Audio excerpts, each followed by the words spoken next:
Taking all right, and we should be live. Hello, everybody. Welcome to WordCast. This is WordCast number 19. Hopefully, the stream doesn't fail this time like it did last time, and we don't have to do a 19.5. Yeah. So anyway, we'll keep an eye on that, and hopefully nothing happens. But anyway, my name's Ethan Word, and this is Daniel. Don't forget to go subscribe to his channel. I always like to mention at the beginning that he is not part of WordTech's channel. He has his own channel, and so you guys should totally go do that. I'll also say that anybody that follows my channel closely, I'm sorry that there haven't been a lot of videos recently. To be completely straightforward, I've been really busy for a while, and so has Mirko. And then I recently just broke up with my fiance of 5 years, so it's been pretty tough, and getting out videos has been pretty hard. This live stream here is going to be more relaxing for me, so it's a little bit easier for me to do this because it doesn't take quite as much work.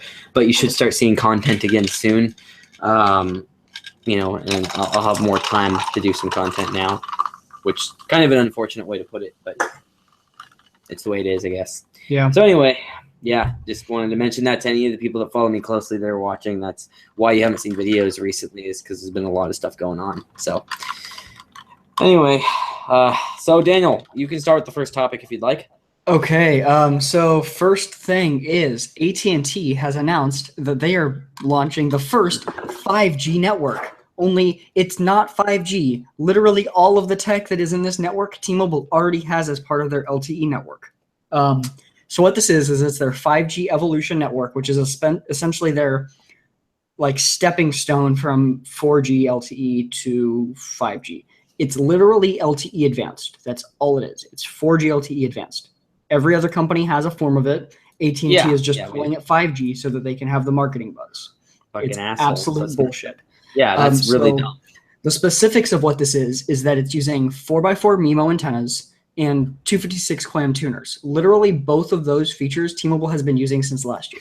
I know, it's ridiculous, especially MIMO. Like, yeah. MIMO is that's kind of a common popular thing in a lot of networks. And then to make things worse, AT&T is only supporting this right now on the Galaxy S8 and the Galaxy S8 Plus. And the reason I'm saying only to make this worse is it's not like these features haven't been in any of their previous phones.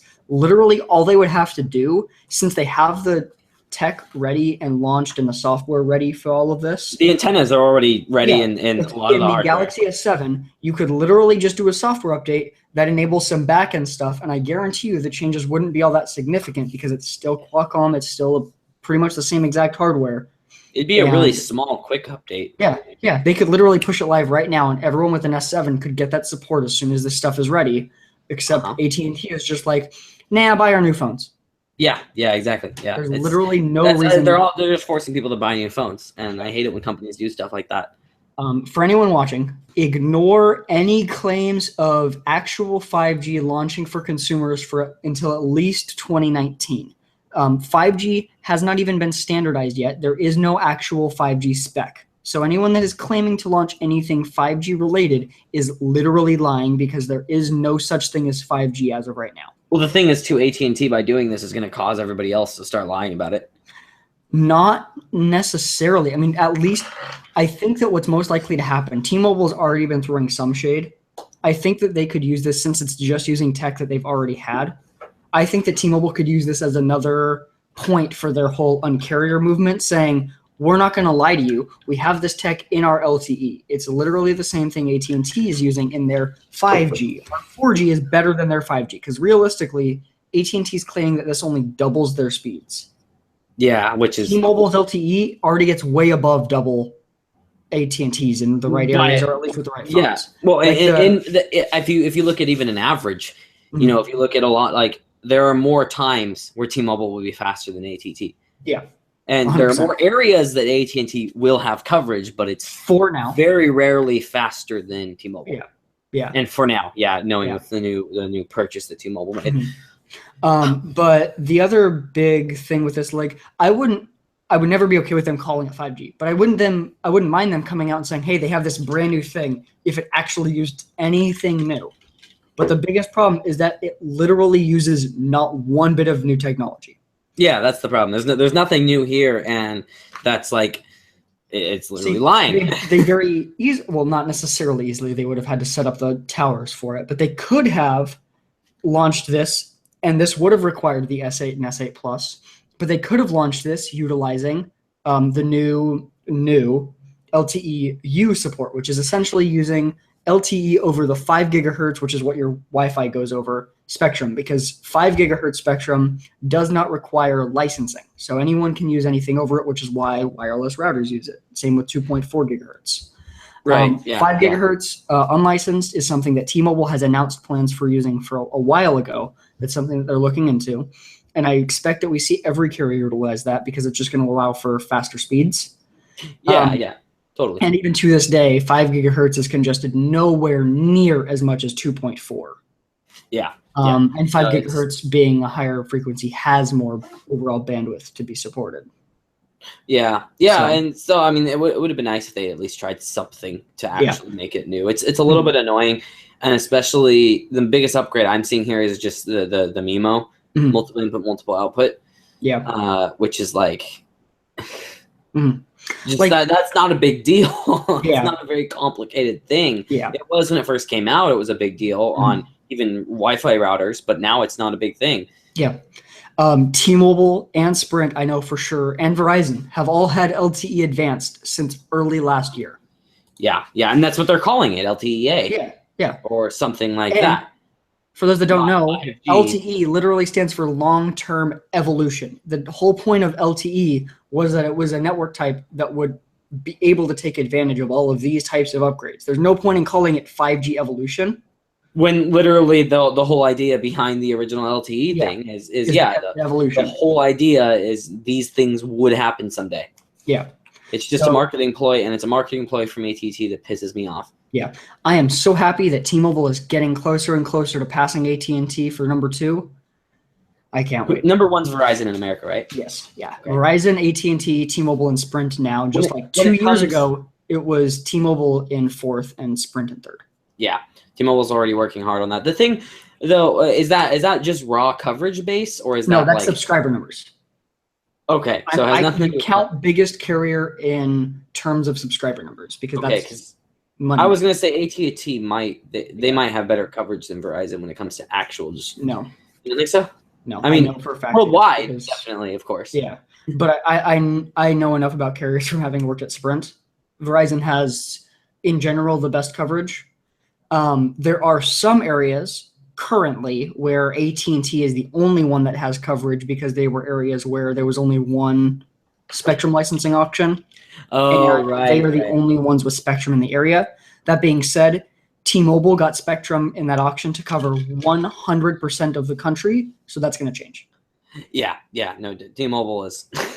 Yeah, I'm excited for that. T-Mobile coverage-wise, T-Mobile will be the best. They have They have more frequency in every area of the country than every carrier. They are planning carefully to surpass everybody, and I appreciate that the very obvious will to expand from them. Yeah, it is very obvious. It's obvious too that they're doing it not just as a money ploy to get more people, but as we want to get a better network. We're passionate about doing this. Is how you feel when T-Mobile talks about it.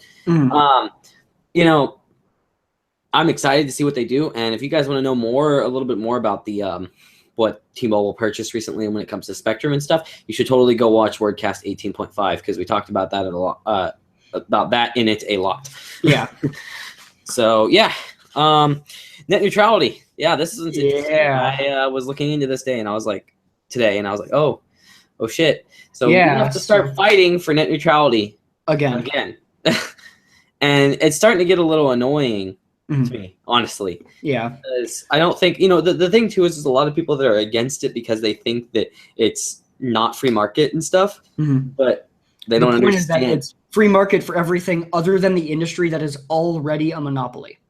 Yeah, that's the thing. Is that there's already a huge monopoly. And the thing here too is if it was going to be better to not enforce this, why would every huge networking company be fighting against it? Yeah. So for the specifics of exactly what's going on, under the previous FCC chairman that Obama appointed, the internet, or in general, the internet was classified as a Title II thing, which means that it is an utility, same as your phone, same as electricity, but specifically same as phone because phones are classified as utility and managed by Not the cell FCC. phones, right? The net neutrality rule does affect cellular providers. But like in comparison of what net neutrality is trying to fight for, I'm fairly certain Title II, no, because Title II is just a general classification of anything that's under the FCC's regulatory control that they consider to be a utility. Right, and that's what scares people is they're worried about the government regulation in it. Mm-hmm. But when things like this happen, you start to wonder like that might be the only way to solve it when there's that big of when it's such a big monopoly that Google can't compete with it. Mm-hmm. Then you realize that it's got to be some kind of a problem. So essentially what they're doing is they're rolling it back from Title II to Title I, and this is something that there's been a big push for on one side of the government for a while, saying that the internet should not be regulated as a utility, but instead as a service. So they're saying that Comcast is the same as Google. And so that's part of what happened with the privacy rollback too. They did the same exact argument, that the privacy argument or the privacy rules for Comcast should not be different than Google, which I think is absolute bullshit, because if I don't like Google, I have plenty of other actual options. If I don't like Comcast, then my other option in my area is Frontier, which means the max speed I can get is 40 down. Yeah. Yeah. Some areas they do offer 150. Yeah. But in some areas there is, and specifically one of the biggest problems is that the chairman of the FCC, from what I was reading, has never lived, since internet became big, has never lived in an area where there was no competition. So he hasn't dealt with what we've dealt with.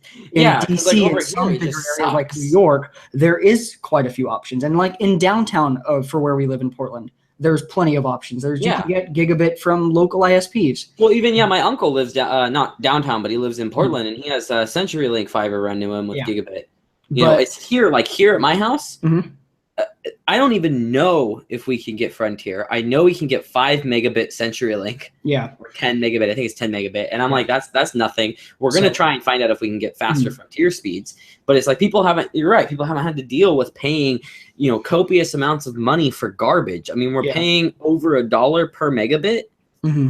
Like, what the fuck's that? Yeah. And so there are 5 companies right now that have spoke out in support of this ruling. Comcast, Verizon, AT&T, Charter, and Sprint. I will never do business with you. Saying that right now. I would have never done business with you before that, but this solidifies it for sure. Comcast, I'm stuck with. As soon as I have a better option, I'm gone. I'm the same way. I was waiting for fiber. My family and everything. We do not want Comcast. Mm-hmm. Like they're among the worst companies in the world. Mm-hmm. Potentially the worst. The reason that they are claiming that they are in favor of this ruling and this potential change is that they are claiming that them being classified as a utility stifles their ability to invest and innovate. That is absolute bullshit. There's literally no evidence from anyone ever to support that. No, there's actually evidence going in the other direction. Yeah. There's evidence that because of this, they've had to expand. Mm-hmm. They're also claiming that we should trust them and that they're not going to go against net neutrality. You tell me, why would you care what you were classified as if the only thing being affected by that was net neutrality and you weren't going to go against it? Yeah. We're not going to trust. Yeah. And why would I trust Comcast or Verizon, who have already tried to go against it? Literally. They've proven that all they want is to screw people. Yeah. So real quick, just in case anyone sees this that doesn't fully understand net neutrality, it's essentially the idea that all data is equal. So internet coming from Google or Netflix or a brand new startup that you're working on is treated the same across the ISP that it's sending through. The ISP doesn't dictate what the user does. It's the user. They're paying for access for the internet. So why should the ISP, speed up or slow down specific things or restrict access or charge you more for certain data than others? Well, yeah, that's one thing that people are worried is it'll end up like cable TV where you have like package data plans. Like, you want to watch Netflix, you need to also have access to these 40 other websites. Realistically, the thing that would most likely happen, and we know this because this is what's been attempted before, isn't that they'll charge us for different packages. It's that they'll double dip. they'll charge Netflix to get high-speed connection to their users, and we'll have to pay for high-speed internet. So if you pay for 100 megabits down, Comcast might say, okay, you'll get that as a potential maximum only on the providers that pay us money.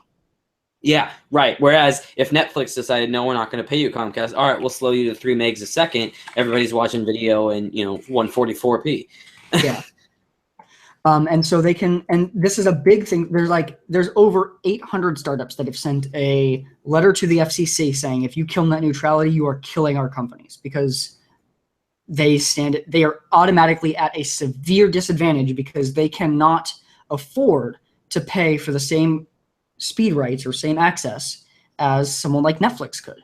Netflix, they used to be very hardcore anti-killing net neutrality. Now they're still against it, but they have the money where it would benefit them to get rid of net neutrality because they could afford to be better than everyone else. Yeah, they're still against it. Even so, though, for smaller companies, then it's a big deal. Is the thing is, it's not fair because all it is for these ISPs is hey, how can we make even more money? Mm-hmm. Which it's like, they're already, they're already screwing people enough. They don't need to make more money. Yeah, they're not reinvesting it into the network at all. Yeah, if they were legitimately worried about, or if money was a serious concern for them, then when we give them money to build out their network, they would build out their network. Instead, what they do is they keep it. They literally do not do anything with their network. Grants specifically to build out fiber networks in like rural areas, for example, and then they just don't, and there's no repercussions. And then they say, "Oh, our innovation's being stifled. We need the freedom to essentially discriminate against different companies." Yeah, it's so stupid, and it's frustrating to me because you look like the maximum internet speed offered by Comcast here at my house hasn't changed in a decade. Wow, really? Something like that. Well, then the maximum offered. Our speeds have gone up for the same price, but the maximum here I think has always been like 150. It's been close to a decade. I know that because I've always been trying to get the maximum, but we don't want to pay out our ass for it. Yeah. Since the people on here would most likely follow you on Twitter, I'm sending you a link. There's an image that I found on a subreddit that perfectly describes the whole problem with this. You'll see that image and you'll immediately understand. Tweet that out. Anyone go look at the WordTech Reviews Twitter. And I'll post it. I'll post it in the chat. I'll post it in the chat. Okay. Yeah, that'll work better. I think that's better, yeah. Don't forget we have a chat. I forgot. It's a perfect example of the problem.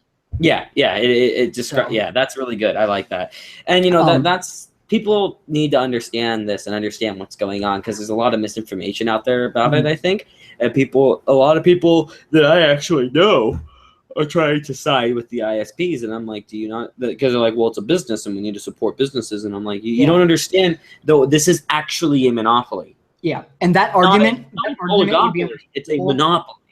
That argument would be understandable if they were in the same financial situation as like the auto industry was during the financial crisis. Yeah. Record-breaking profits from their internet.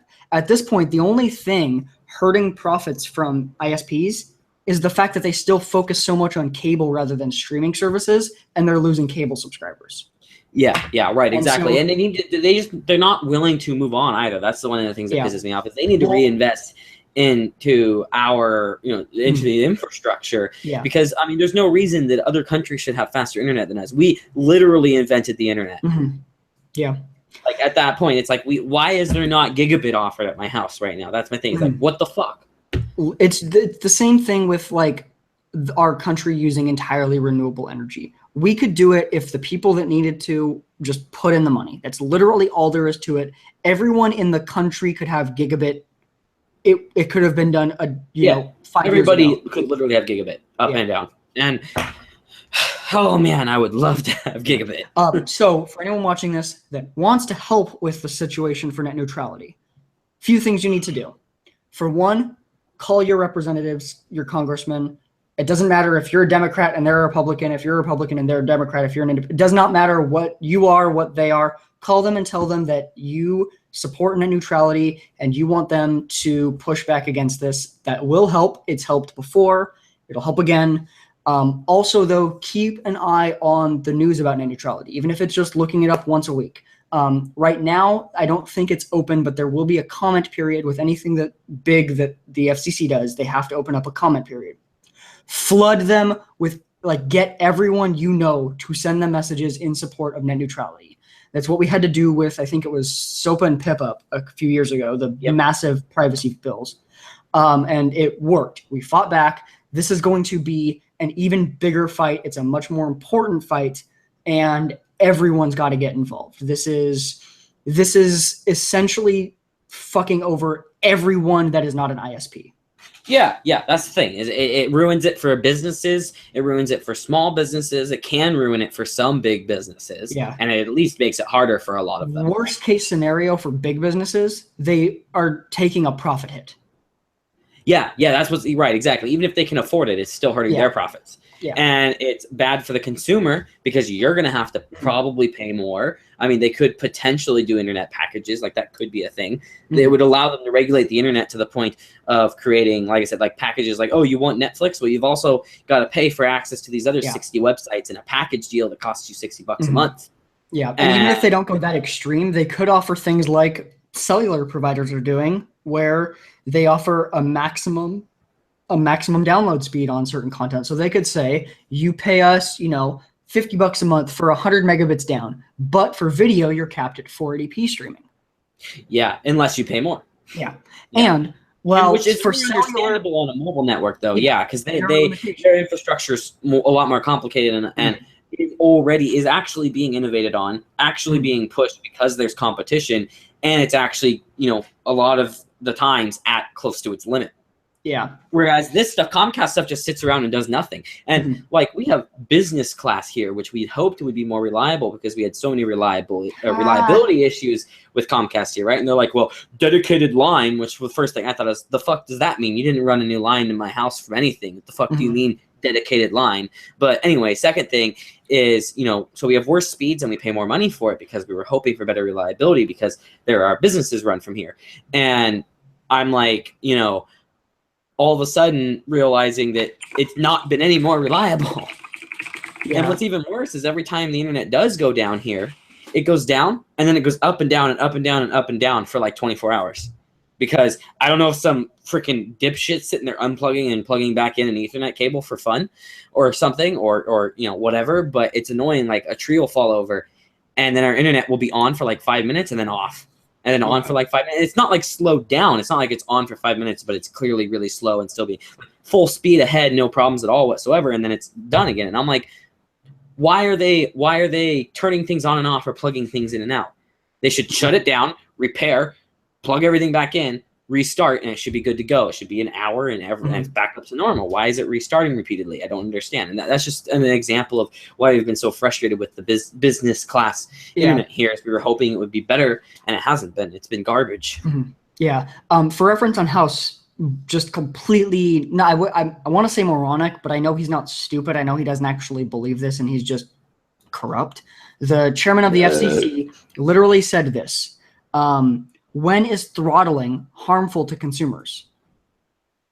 When is just slowing people down despite the fact that they paid for internet harmful? Like, why should people get what they pay for? Well, I think this comes from somebody that probably doesn't rely on the internet as much as we think then. I don't think a lot. I think there is a lot of, especially people over the age of 30, 40, that don't understand what the internet means to people like our age, where it's like, this is like a good portion of my life. And there's nothing wrong with it. They think it's weird, like, oh, it's not real life. It's just an information area. No, I want this to be my career. My career involves internet. And that's something that they don't understand at that age, I don't think. Yeah. They've never had to do that. They've always been like, internet's been just this kind of tool. Internet's important for business. It's important for education. It's literally society changing. And they're just like, internet providers should be able to just do what they want. Yeah, what it is. It's a very capitalist viewpoint on it. And while I don't generally disagree with that kind of stuff personally, it is because it's a monopoly. It's a problem. Yeah. Capitalism only works when it's not a monopoly. Yeah. when SpaceX gets their gigabit satellite internet up and running, everyone switch to that, because fuck every company that's anti-net neutrality. Yeah. I already know that Elon Musk isn't going to support fucking people over. I already know his The business. only worry I have, man, is the latency, which I know he's promised it won't be bad, but Yeah. that's the only worry I have. Even dealing with 80 milliseconds versus it won't be that 4. high. But it'll be like 20 or 30. Right. I know, and that's not too bad. But I mean, if you compare that to like my current one. But when do you actually get 4 milliseconds? Let me when see here. connecting to like an actual server, not like Okay, no, mine was 11 milliseconds. It's still pretty good. Oh, you mean when connecting to an actual server? Well, why don't we find out? So I will ping my website. How about that? I'm saying like not something close, more specifically. Okay. Yeah, because pinging my website, that's like 26, 30 milliseconds-ish. Yeah. But you mean ping something like specifically far away, though? Yeah, like something, let's say, like halfway across the country, because realistically, you're not going to always be connecting right next to you. Yeah, well, do you know of a website I can ping that's hosted somewhere else? I mean, ping Google. I'm pretty sure it's hosted in Cali. I don't know. Yeah, I would think something. Yeah, that's not going to go through as many hops, but it's true. No, even Google though is still just under 30 milliseconds. Yeah. So I mean, yeah, that wouldn't be too bad if it was like 60. But we'll talk about that more when there's more news about that. Yeah.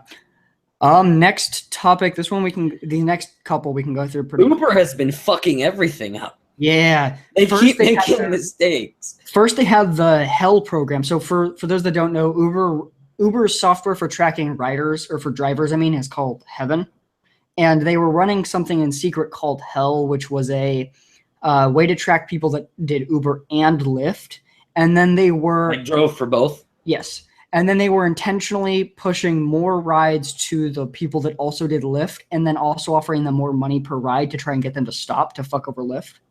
Yeah, they were illegally fucking over Lyft is what it was. They were financial incentives as well as making it so they're so busy they can't help Lyft customers.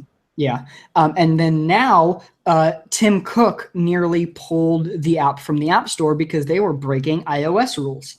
So what Uber was doing, and they have a fair reasoning for doing this, because Uber offers codes for new subscribers. So one of the things they were doing in an effort to counteract the people that would sign up for accounts, delete it, sign up for accounts, especially for Uber Eats where you can get like $15 codes. They were doing something called fingerprinting, where essentially when the app was installed on the device, they were taking data that they could use specifically to tell the device. And it not like, while it's installed. Well, probably grabbed their MAC address is what they were doing. I think they were doing more than that. Well, if they grabbed the, the MAC address, that doesn't change. So they could grab the MAC hardware address. Yeah, but essentially though, what they were doing, so they were grabbing this info, and even if you uninstalled the app, or even if you factory reset your phone, they would keep that tracked. And that's already against the iOS terms and conditions for the App Store. Though, that's one of the things that Apple checks for. So you might be asking, how did they get around that, since it'd be fairly consistent for Apple to check if the app grabbed that data?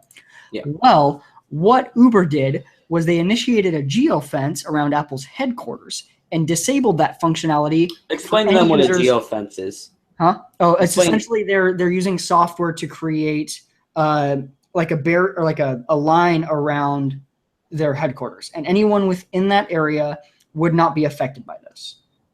So if Apple, while at the headquarters, which is where they do their testing, they installed the app, ran their tests, uninstalled it, reinstalled it again just to make sure it didn't keep any information, they wouldn't have noticed because it wouldn't have expected. Yeah, right. It's kind of smart programming and engineering, to be honest. It's just it's definitely a smart workaround until you get caught. Yeah, exactly. And of course, they did at some point. And on top of that, what else could they be hiding via geofencing? What could they be hiding from, Google when they do their tests? What could they be hiding from government officials, especially in other countries where Uber is being fought by the federal government rather than here where it's some states having problems? Exactly. We don't know, and this could open up the floodgates. Uber has been getting hit after hit after hit on stupid things that their CEO has been pushing for that are, if not illegal, pretty close, or at the very least against terms and conditions of the partners that they have to release the apps on. And right. This is a very slippery slope, and they could get caught on something big if they aren't careful. Yeah, they need to scramble and remove anything that they were potentially hiding via geofencing. Yeah, and I think that might be something that someone like Apple might look at the code. Company, honestly, I'm not liking any of the moves that any of the people high up in Uber are making. Yeah, they need to completely restructure their corporate level. Yeah, the people that are in charge there really don't fucking know what they're doing. Yeah. Next up, another issue with an app. This time it's Bose. Now, first off, you may have seen headlines saying Bose headphones are spying on people. That's absolute bullshit. It's not the headphones. It's an optional application that you only need to install for doing things like quickly switching between Bluetooth devices, things that currently aren't natively supported on things like iOS. Right. Yeah. So it has some extra functionality. It's completely optional. And what someone is claiming but let me ask you this. Is it okay, so it's a separate app, you said, right? Yes. Yeah, you have to install it. You have to install it for that functionality, but there is no actual requirement to install it to get any functionality out of the headphones. Okay, and what I will say also then is it automatic opt-in though, or do you have to opt in? Hang on. So here's the thing. The articles and the person initiating the lawsuit are claiming that Bose is tracking song information. But there's no proof of that right now that we've been shown. And Bose is claiming that's false. And realistically, if that was actually happening, they would have one line in their terms and conditions saying that they are sharing that information with a specific company, and that would be that. Yeah, that's a good point. I remember people were freaking out because like Bose is selling people's information, and that surprised me. I've never considered Bose as a bad company, albeit overpriced, but I've never considered them an actual like overpriced unless you're looking at noise cancellation. Let's be real. Let's be real. Or I've always also said that their really small speaker tech is for like home theater is better than anybody else. I have heard things that sound way better than Bose, but I've never heard anything that sounds anywhere near as good as Bose. That are these little tiny things in a corner with a tiny sub and two tiny things in the back, you know. Yeah. So they have mastered that, I will say. Yeah. For me with Bose, it's always been for the headphones, especially the over-ears, it's always been comfort and noise cancellation. Their comfort, oh my gosh, they're so comfortable. Even their in-ears are amazingly comfortable. Oh yeah, they're very unique. But yeah, there is right now there's not full-on proof that they are doing this. They might be, at which point, since it's not in the terms and conditions, they could be sued.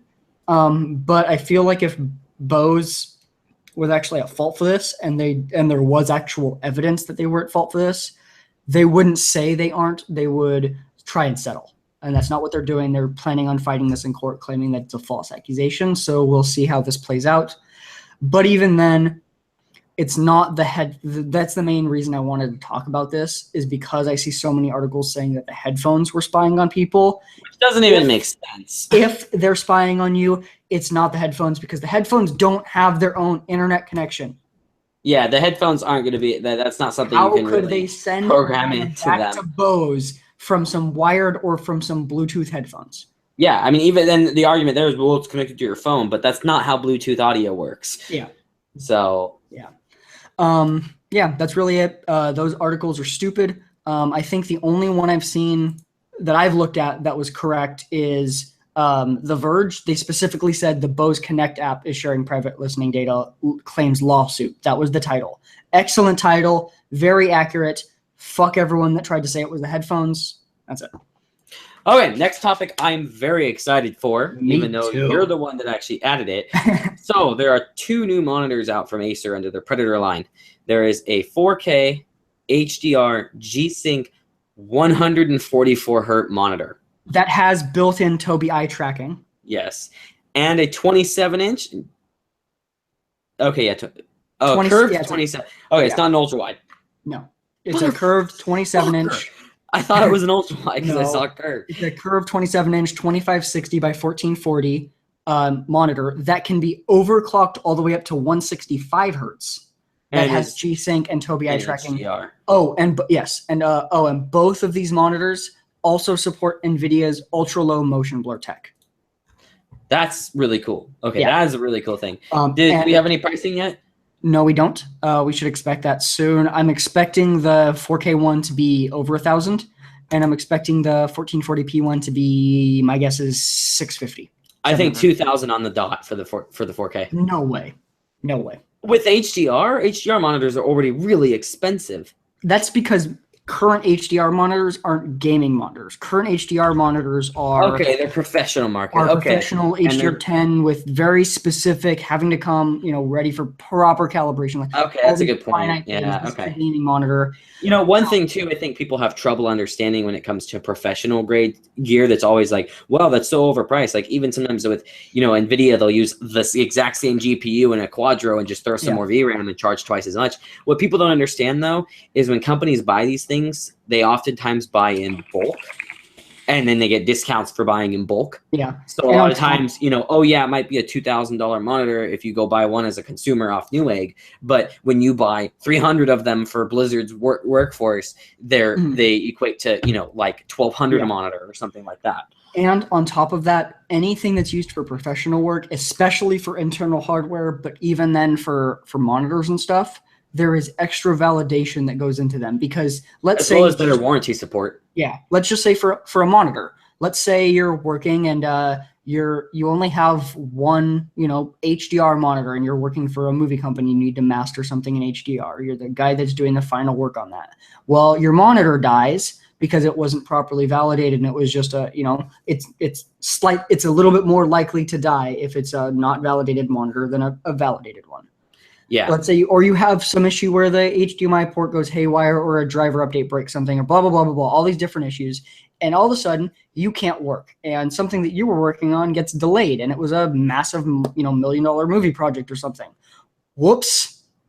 Yeah, right. Exactly. So they need to be reliable and they also need to be really heavily warranty supported where they can contact the company and be like, look, need a new one. And that company, a lot of times Ace or whatever is will work their butt off to fix it for the business because they don't want to lose business partners that buy by the hundreds or thousands of units, and so they're, all of a sudden one goes out and they contact and it's like, oh yeah, we'll next day air you a new one, Yeah. So there's a lot of reasons for that. I expect my guess, okay, I don't think it's going to be 1,000. My guess, realistically, probably 1,200.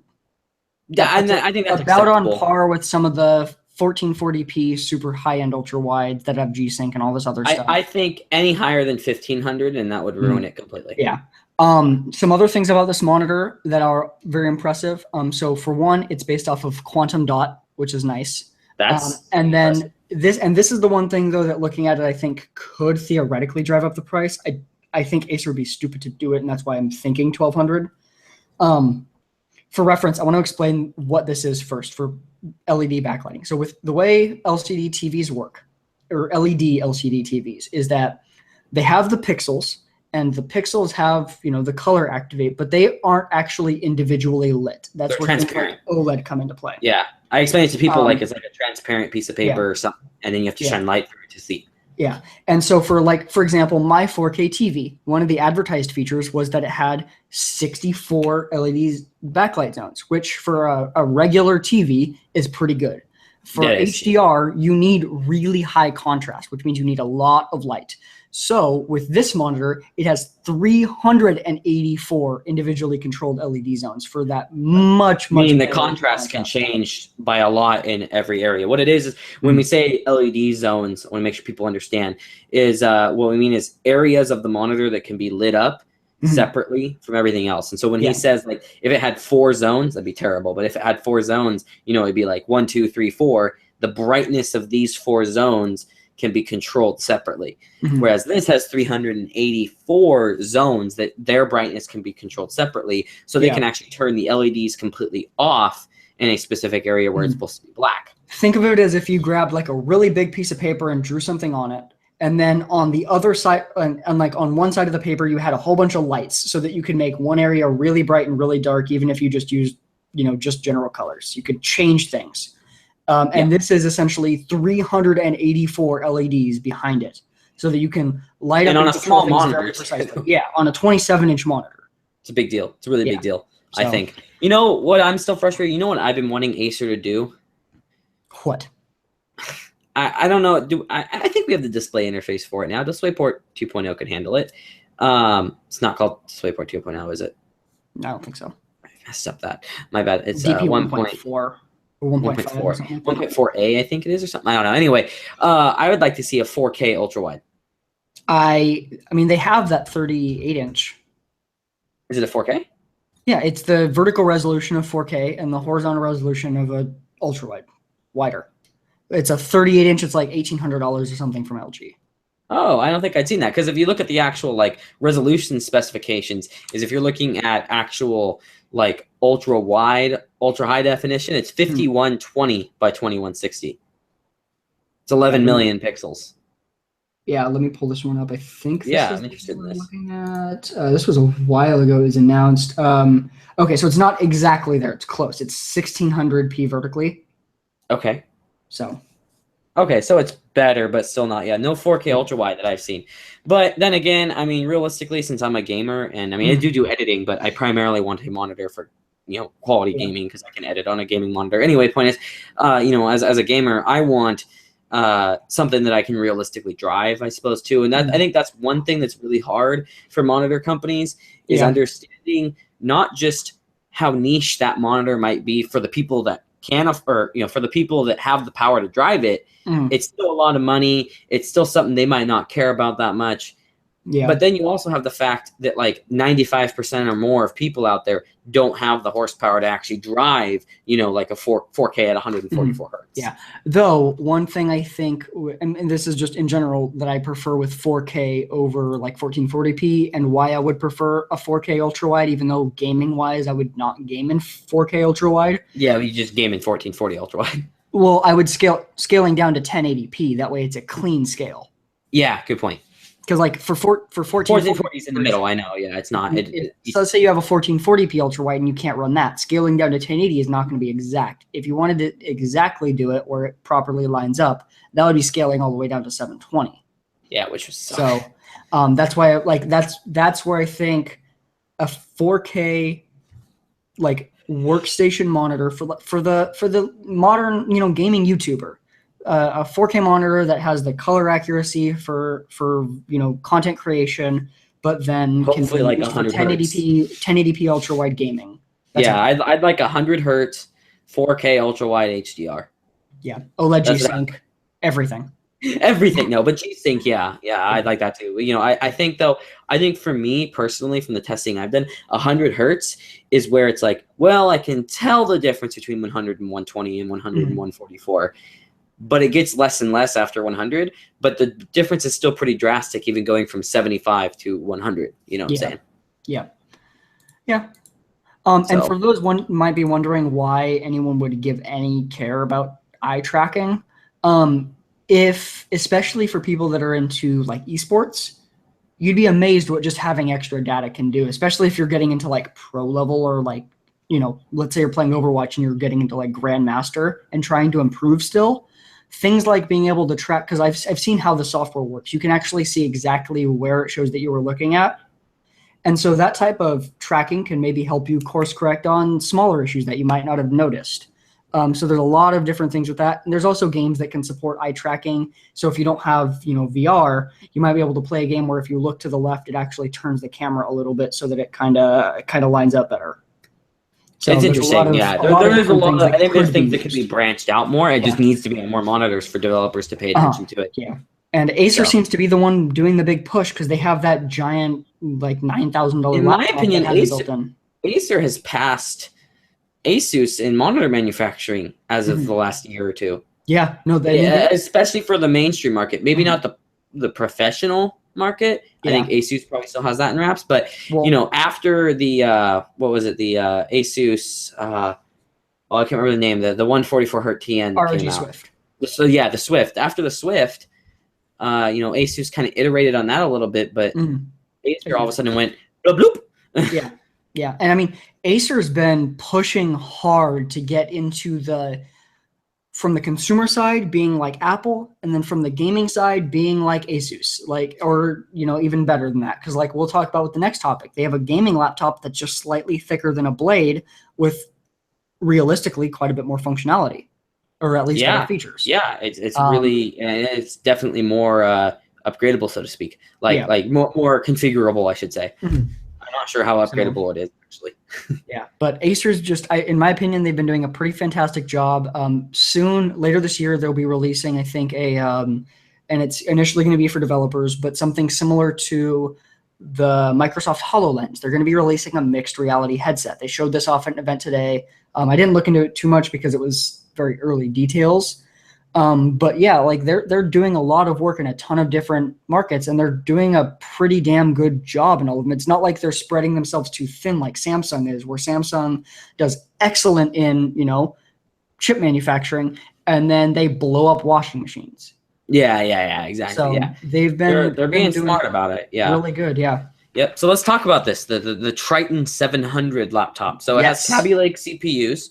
I wouldn't be surprised if it was 7700K. No, I would be surprised. Sorry, of 7700 HK or 7700 HQ or whatever.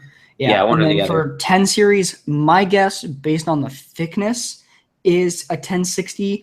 Although with them being secret, I would love if they found a way to get a 1070 in there, because I think they will. Yeah, it's only 0.04 inches thicker than the Razer Blade, so there's not a whole lot more room. Razer focuses a lot on being lightweight too, though. Whereas I think Acer would be more willing to say, hey, we're just as thin, but we're like half a pound heavier, but we have more heat sink in there too. I think the biggest thing, and who knows, maybe the 0.4 inches got them there, but the cooling is probably the biggest thing for the difference. Right, I'm saying they'd be willing to add more weight and more hefty cooling to help with that. And then pipes and stuff. Also, this has 2 PCI Express SSDs.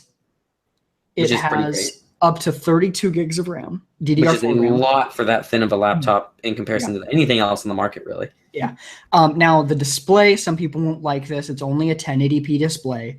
That being said, it's a 15.6 inch. So realistically, if you went up to something like 4K, it's not a significant difference. Yeah.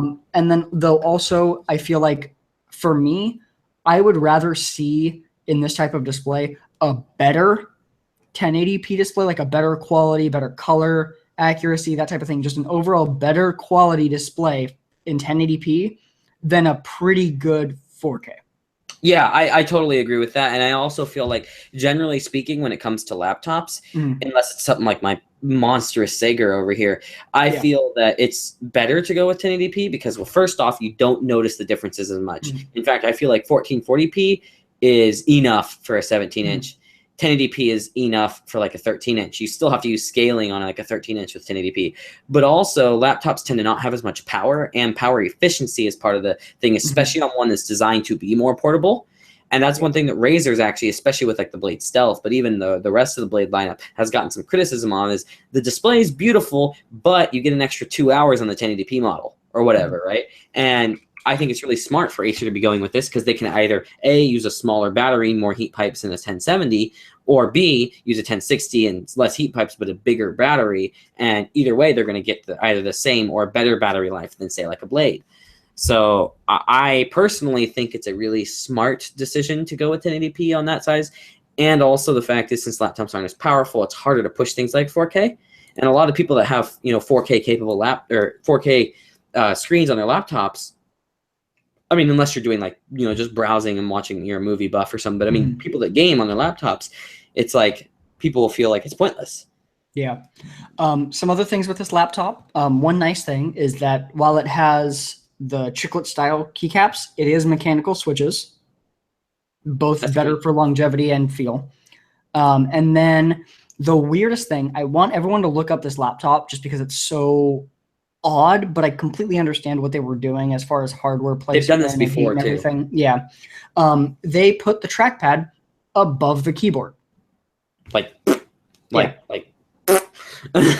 But they've done that on other laptops before, actually, and it seemed to it seemed to work pretty well. Yeah. And especially on a gaming laptop where you don't use the trackpad as much. Yeah, I mean, realistically, why would you spend, because this laptop, we don't know the exact pricing in the US, but it's going to be over $3,000 from the info we have about European pricing. Why would you spend $3,000 on a laptop to game with a trackpad? Yeah, exactly. So it's understandable. Hey, it's on there when you need it. Like that moment you're in the car on a road trip and you're like, oh crap, I need to watch my porn or something, right? Yep, gotta do that on road trips with family. Exactly. Yep. No, I mean, I think though it's definitely, it's an emergency trackpad, and that's exactly how it should be with gaming laptops. And MSI got it right with the Titan, that they have out there. It has the numpad that's also a trackpad, and you can turn off the on and off the numpad part. Yeah. I think that Acer got it right with their Predator X or 21X or X21, whichever it is, where you can flip it over for either a trackpad or flip it over for a 10 key. I think that companies are starting to realize this a little more and going, oh, hey, this is like the least used part on here. It's important to have them, but it's like the least used part. Also, what's really cool about the trackpad and the location of it, because pretty much on every laptop, most of the hardware is towards the top, like closer to the display. Because of where the trackpad's at, above the internal hardware, the trackpad is actually transparent. So you can see some of the hardware in the computer, including the fan. It's really cool. Awesome. Now, and this is something I've never even heard of, but I'm actually going to look into because I think it's odd. They said that they would have made more of the laptop, or they could have made more of the laptop transparent, but for some reason, FCC regulations only allow a limited amount of the laptop and the touchpad to be transparent. I don't know what that actually is about, or if that's true. That doesn't make sense. FCC, unless there's, I can't think of any reason that would be actually necessary. I can't either, to be honest. But yeah, so you can see into the laptop. It's pretty cool. I highly recommend people take a look at it. In fact, I'll post a link to the article that I'm using right now in the chat. Cool. Also, Mirko mentioned, why would you spend $3K on a laptop like that anyways? Not sure what you mean, Mirko. I can't post links in chat. Oh, you can send it to me and I'll do it. But what do you mean? Why would you do that? I'm not sure what you mean. If you have lots of money and the thing is, Mirko, is that I mean, maybe you're getting at, desktop would be better value or something. But I mean, my point is, I don't think that's particularly overpriced. I think the $9,000 21X is overpriced, but I think, my laptop's worth like I think it's dependent on the GPU. If we have a 1060, it is a bit overpriced. If it's a 1070, especially for that thinness, then it's perfectly fine, because show me another laptop that thick with a 1070. Yeah. And I mean, honestly, even the specs really aren't bad though, especially if they go with the 7700 HK, so you can overclock it a little. Yeah. This laptop, if it has a 1070, there was definitely some R&D work that had to go into this that won't be in other laptops yet. So they're going. Is this versus the Blade or the Blade Pro, by the way? The Blade is 0.7 inches. Okay, I just wanted to make sure that it was actually. This is a 17-inch, right? This is a 15.6 inch. Oh, for whatever reason, I didn't catch that. And they did manage to fit a 10 key on there, which I think is good for prosumer market and stuff. He says he thought we were talking about the 21X. Yeah, the 21X is the super huge one. Yes, it is the world's largest. That one's $9,000. $9,000 for that. That one is actually overpriced, even considering the hardware, especially because it doesn't have more than one hard drive. In fact, Mirko, interesting thing is you can actually configure my Sager laptop to be higher end and more powerful for less money than that Acer Predator 21X. So but the reason the 21X is so much is because of the ultra-wide monitor. Yeah. Here's the thing. It's just like why I think that even with a 1070, why this is going to cost quite a bit more than it would likely cost to manufacture. They're using that money, the overpricedness, to make up for the R&D cost so that they can put that into cheaper products later. It's just like how with Tesla, and they said that they were doing this from the get-go, their master plan was to release a very high-end car, the Tesla Roadster, for a very high price, sell very few, and then make a slightly cheaper car, sell more of those, make more money, and then sell a much cheaper car. It's a good tactic. Also, no, it's all good, Mirko. I totally get you. Why would anyone buy the 21X? They wouldn't. Everyone that's got one is a YouTuber.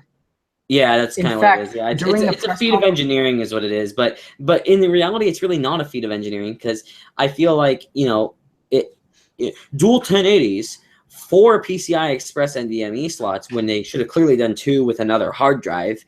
And then not even a desktop processor. And I'm like, and Sager's over here with 7700K, dual 1080s, dual HDDs, dual PCIe SSDs, 64 gigs of RAM. Internal hardware-wise, waste of money. The thing that is impressive, though, and where I think a lot of the R&D went to, is that not just because it's an ultra-wide, it's a curved ultra-wide. And for me, when I first heard about it, the immediate thought I had was, what happens if pressure gets put on the top of the screen? they've solved that. It's perfectly fine. It flexes enough, like it's perfectly fine if you do that. I've seen a video where they literally were pushing on it. So I guarantee you that was a big focus, because if you have a curved screen that breaks when you do that, even if it's after 100 breaks, if people have the expectation that it will be fine, it has to be fine when you do that. Yeah, and I agree with that. Yeah. And the other thing too is it's a unique panel. That monitor panel is made for that laptop only. Yeah, because that's where a lot of the R&D went. Yeah, because curve ultra wides on right. Whereas most monitors out there, a lot of monitors share panels. It's very common for Dell to make a panel and to have 5 companies buy it. In fact, I think the only other company that uses a proprietary panel is, I don't know of any company that uses 14-inch IGZOs like Razer does. Yeah, I think you're right. Yeah, no, you're totally right there, Mirko. It's a waste of money. Mirko says, I see a waste of money. Yeah, it is a waste of money, but it's still cool. And if I had tons of money, I would still probably buy one. Just to be fair, show off. But you're also a YouTuber, and you also do like a lot of the show off. I literally can't think of any reason to get one if you're not a YouTuber. And then also, when I was watching Acer's NAB press conference, literally they talked about that laptop, and the biggest thing they talked about was how YouTubers made lots of videos on it, and it got lots of views. It was literally advertisement for Acer. That was it. And the thing is, they had the money to spend on the R&D, and that's cool. And the thing is, they're going to sell them anyway. I would personally rather have a maxed out Sager though. So, I mean, that's the thing is, I've told people before, is like, it's cool, but don't buy it, especially even if you have the money, just don't buy it. It makes a great paperweight. Yes, Joe. It makes an excellent paperweight. I like that. Well, the thing is, though, this paperweight goes in a big case that says Acer on it. If I have 1 million subs, then I'll buy one to show off. Lol. Yeah, that's pretty much what it is. Even if we have 1 million subs, Mirko, you work on my channel. Dick. No, I'm kidding. It's okay. I'm just messing with you. But no, you're right. It comes with its own like suitcase, Joe, that you have to put. It's not a suitcase for reference. It's a full-on Pelican case. It's a Pelican case. My bad. Whereas like the thing I like about my Sager is it does actually fit in. I mean, albeit like one of the biggest laptop backpacks on the planet, the Everkey Titan. I love how my laptop, unlike that big one, can fit in the biggest backpack you can buy. That's you. Yeah. But the thing is, it's a backpack. Yeah. That's the difference there. And it's useful for many things other than just throwing my laptop in it. So I love this backpack. I did a video review on it and a durability review on it. You guys should check it out on the channel if you want. Click that little WordTech thing at the bottom and go do that after the stream, of course. I have to get going somewhat soon, just FYI. So we'll move on. Particularly quick anyway. Or aren't particularly long. So Nintendo announced a new console today. They announced the new 2DS XL, which I actually really like this. So I owned a 2DS. This one's way better, and I would have much rather bought this one. So for reference, it's $150. It actually folds like every DS has until the 2DS. So it's much more portable, much easier to carry without having to worry about it breaking, all of that. It's essentially if you took like a new 3DS and you took out the 3D to make it cheaper. So it's got a C-stick for the few games that support that. It's got a faster processor, just like the new 3DSs do. And then it's got Amiibo support built in, so you don't need to buy an adapter. I think it looks better. Yeah. Style-wise, I think it looks better. If you are looking at buying a DS, personally, this is my suggestion for which one you should buy. It has Amiibo support and everything, you're right. Yeah. I might buy one. The only reason to buy the 3DS XL, or the new 3DS, I think it's actually just the new 3DS, is for the swappable plates. And realistically, who cares? The thing is, I had a new 3DS XL, and I liked it a lot, but I didn't have time to use it enough. Yeah. But I still miss it sometimes. There's some of the games on it that I really enjoyed playing, in particular like Animal Crossing and stuff. So I'd be interested in maybe getting one of these, just to have a nice portable gaming thing to play at work or whatever. Yeah. I'll play it in the van while I'm driving at work. No, I'm just kidding. If anybody from utility where I work saw that, I that's not true. I'll never do that. Never do that while you guys find out. Exactly. No, I'm but yeah, I mean, ultimately, this is just a new 3DS, but cheaper without the 3D, which is exactly what most people wanted in the goddamn first place. Yeah, even though the new 3DS does have pretty good 3D, I'd actually prefer the better battery life of 2D anyway. Yeah, and the cheaper cost. And the better style. Yeah. And then the other announcement, or the other product that we want to talk about, is the Razer Lance Head. So it's a new mouse they haven't said specifically, but from pretty much all we can tell, it's designed to compete with the Logitech G. Is it the 900? I believe so. The new, the wireless mouse that Logitech has. Yeah, it's the G900. Okay. They're ultra low latency, effectively lag-free wireless mouse that's designed to be as, or at least as close to as good as on wireless as it is on wired. This is pretty much Razer's competitor to that. So it's $139, so it's $10 cheaper. You said it auto switches between 2.4 gigahertz bands. Are you talking two different 2.4s? They haven't said how many. Because it could be more. Okay. Yeah, because I mean, there's a ton of bands for 2.4. Yeah. But yeah, essentially what this does is if it detects too much latency or too much interference on a 2.4 gigahertz band, it will switch. So say you have a wireless router and you have like an older TV or an older phone or a laptop or something that's connected to 2.4, and you're saturating that using your data for whatever, and you're on the same, your router runs on a specific band generally. Yeah. So say your mouse was on that band and it noticed too much congestion. Well, the mouse will automatically switch to whatever has the least congestion so that you get the best performance, which I think is fantastic. I think it's a very cool thing. The one thing with these this kind of new wave of really good wireless mice that I've noticed or worried about is in really big LAN parties, it's gonna kind of be a problem still. Oh yeah, I mean, that's not what these are for. But that's why I like this so much. It becomes wired when I want it to be. Yeah, actually wired. I'm fairly certain that that's what this does too. And I know, hopefully. I have a Razer Mamba. It's wireless and wired. Does it actually transmit over the wire when you plug it in? I don't have my yes, because you unplug the. Hang on, 1 second. If you unplug the dongle, it still works. So this is the dongle. Okay. You only have one cable because the plug for this is not like a normal USB port. It's oddly shaped. Okay. There is only one plug. It either goes into this or into the mouse. Okay, that makes sense. That's good then. Okay, because that was one thing is that there are some wireless mice that are only wireless even when they're plugged in and charging. And that's this is actually the 700, I believe, was the first mouse to be different from that, to where if you start having wireless issues, you don't just deal with it, you plug it in and now it's wired and can't have issues. Yeah, and that's like the G900 as well. It's literally advertised as a professional grade wired or a wireless gaming mouse. That's how they have it laid out on their website. And I guarantee that the Razer Lance head's going to be the same thing. I'm fairly certain it has a wired mode. I haven't actually looked at the. I would assume. Yeah, there's no way that they wouldn't. Also, though, for people that really like the design of the Lance head but don't want wireless at all, there's a much cheaper version. I think it's only like $80, a tournament edition. So there's that. Okay. And this does have a couple of other improvements besides it has a much better sensor. It has the band switching and all of that. But then there's some changes coming to Razer Synapse. There's a new version called Razer Synapse Pro. And the reason that it's significant is that what happens is that your mouse settings get saved in the cloud. So if you have specific sensitivities, if you have color profiles, if you have certain button combinations set up to be remapped through the mouse software, then what's nice is that you only need to bring your mouse with you. So say you have a desktop and a laptop. You can unplug the dongle from the laptop or from the desktop, pop it into your laptop and take it with you, take the mouse with you. And if you change a setting on your desktop, it gets changed on the laptop because it's all stored via the cloud. That's interesting. That makes sense. It's very cool. Yeah. All in all, it just looks to be a bit better mouse.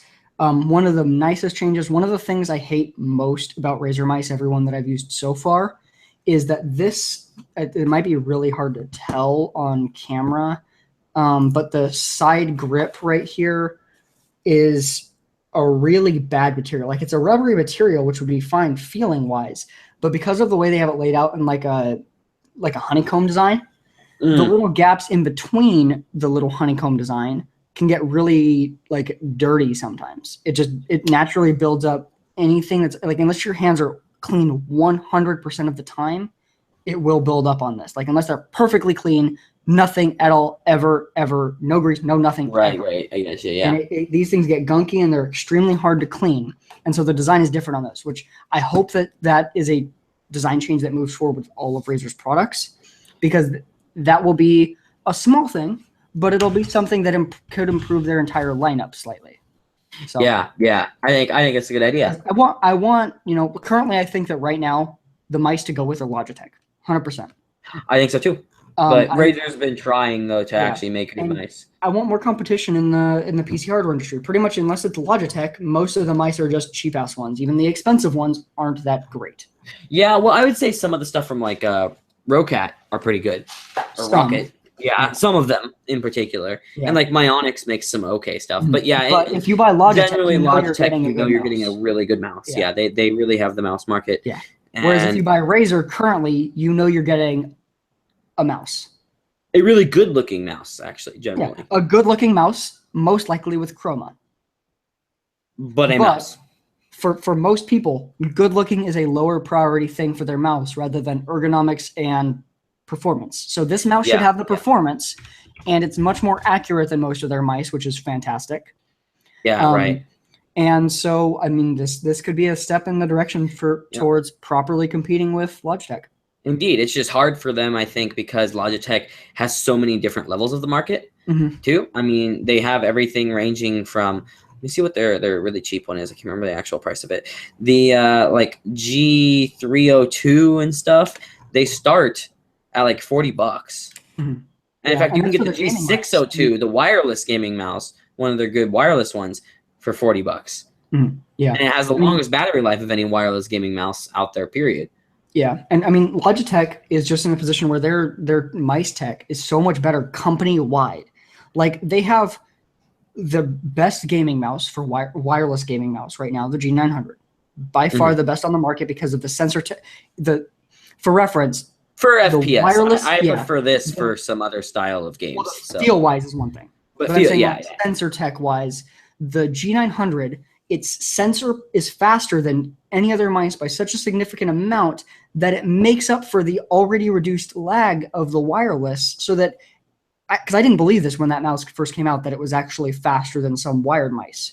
But I looked at the data. It's because the sensor's so much better at processing and so much faster that it sends the data, and it's literally faster than a lot of cheap or like cheapish wired mice. Yeah, it is. So, it's amazing. And yeah, it's like, I wouldn't want one personally because I prefer to have a lot of key bindings on my mouse. But well, the G900 has quite a few buttons. It doesn't have like a full set, but they're not as ergonomic. That's why, and there's not as many. Sure. Actually, I'd like to see a G600 in a wireless model, especially because it has a third click, so it's already a very big mouse. Getting great battery life out of it would not be a challenge at all, because it's literally like 20 to 30% wider than most mice. So but yeah, I mean, like Logitech, I mean, if you look at their non-gaming mice, the MX Master is one of the best mice that you can buy for general use, for content creation, for whatever. It's just a fantastic mouse. And they still have their Marathon mouse that lasts a couple of years on a battery. Yeah.